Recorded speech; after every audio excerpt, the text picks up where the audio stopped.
कढई तापायला ठेवते. असं तेल घातले. काय करते, लसूण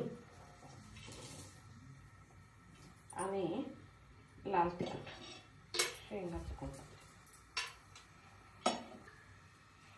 आणि लाल तिखट, थोडंसं लाल तिखट त्याचं घालायला ठेवायचं. बाकी सगळं त्यात घालायचं. थोडंसं मीठ,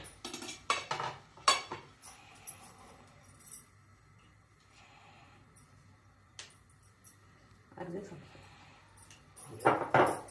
आणि तेल तापेपर्यंत बारीक खेचून घ्यायचं.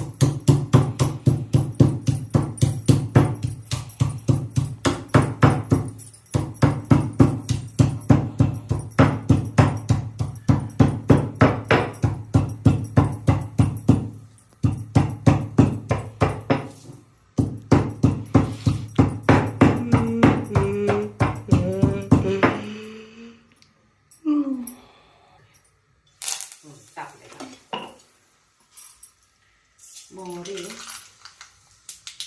जिरे आणि पहिला शेंगदाणे घालून शेंगदाणे तळून घ्यायचं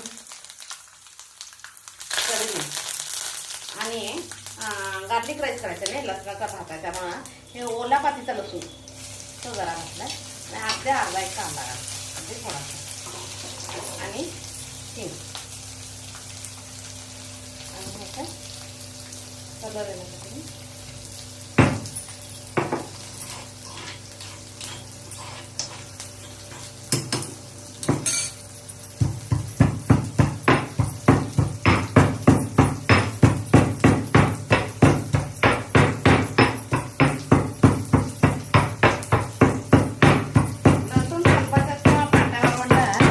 छानपैकी असं ठेचून घ्यायचं. मिक्सरला नाही करायचं, मिक्सरला केलं की नाही होतं, टेस्ट येत नाही.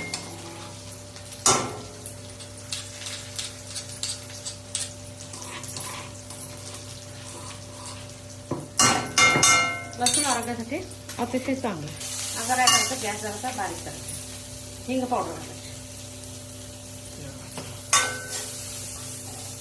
आणि आता कढाई तापल्या नाही.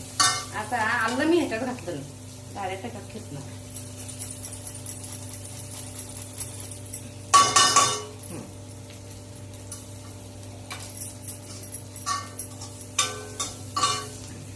आता काय करायचं, हा भात केली कुठला पण रस्त्यांच्या अंदाज असते, आपला घरचा अंदाज असते, शिजवून गार करून घ्यायचा.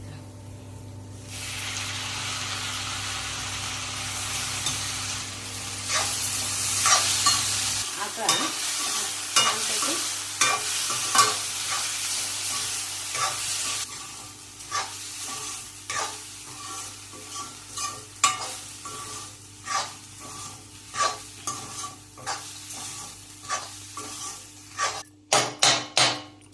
काय करायचं, कमी तेलात करायचं, आरोग्यासाठी तेल जास्त वापरून योग्य म्हणून करायचं.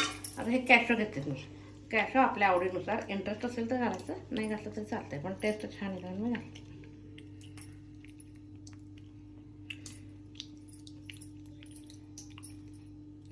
हे मी कॅशो घातले, कॅशो आपल्या आवडीनुसार कमी जास्त घालायचे, नाही घातलं तरी चालतं, मी घातलं तर छान वाटत मी घालते.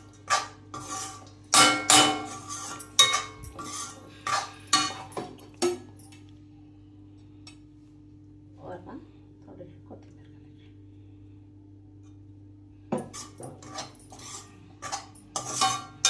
गार्लिक राईस खाण्यासाठी तयार.